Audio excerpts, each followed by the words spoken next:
తమ్ముడు అత్తర్ ఫ్లాప్ అవ్వడంతో చేతిలో ఉన్న ఎల్లమ్మ కూడా చేజారిపోయింది. మరోవైపు స్వారీ తీస్తానన్న విక్రమ్ ఇప్పుడు రౌడీ విజయ్ చుట్టూ చక్కర్లు కొడుతున్నాడు. ఇంకేం ఉన్న 2 సినిమాలు హుష్కాకి అనుకున్న నితిన్ కి ఇదిగో ఇలా గుడ్ న్యూస్ చెప్పాడట ఈ క్రేజీ డైరెక్టర్. ఇన్నాళ్ళు బ్యాడ్ లక్ ని బ్యాక్ పాకెట్ లో పెట్టుకుని తిరుగుతున్న నితిన్ ఎట్టకేలకి ఓ సినిమా పట్టేశాడట. టైగర్ ఎక్కడికి పోతావు చిన్నవాడా, ఊరి పేరు భైరవకోన అంటూ టిపికల్ స్క్రీన్ ప్లేలతో ఎంటర్టైన్ చేసే విఐ ఆనంద్ నితిన్ కి ఓ కథ చెప్పాడని, త్వరలోనే ఈ సినిమా అనౌన్స్ రానుందని టాలీవుడ్ టాక్. ఎక్కువగా హర్రర్ ఎలిమెంట్స్ మీద వెళ్లే ఆనంద్ ఈసారి సైన్స్ ఫిక్షన్ రూట్ తీసుకున్నాడని, ఇక ఈ సినిమాని చిట్టూరి శ్రీనివాస్ నిర్మించనున్నాడని తెలుస్తోంది.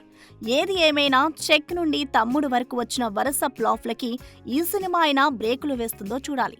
వాస్తవానికి ఇలాగే శ్రీను వైట్ల దర్శకత్వంలో నితిన్ హీరోగా సినిమా వస్తుందన్న వార్తలు తెగ చక్కర్లు కొట్టాయి. కనీసం కొబ్బరికాయ కొట్టకుండానే ఆగిపోయింది. మరి విఐ ఆనంద్ అయినా సినిమాని సెట్స్ పైకి తీసుకెళ్తాడా, లేక కమర్షియల్ వయబిలిటీ లేదంటూ ఎప్పటిలాగే నితిన్ సైడ్ చేస్తారా, కాలమే డిసైడ్ చేయాలి. For more videos like this, subscribe Big TV channel.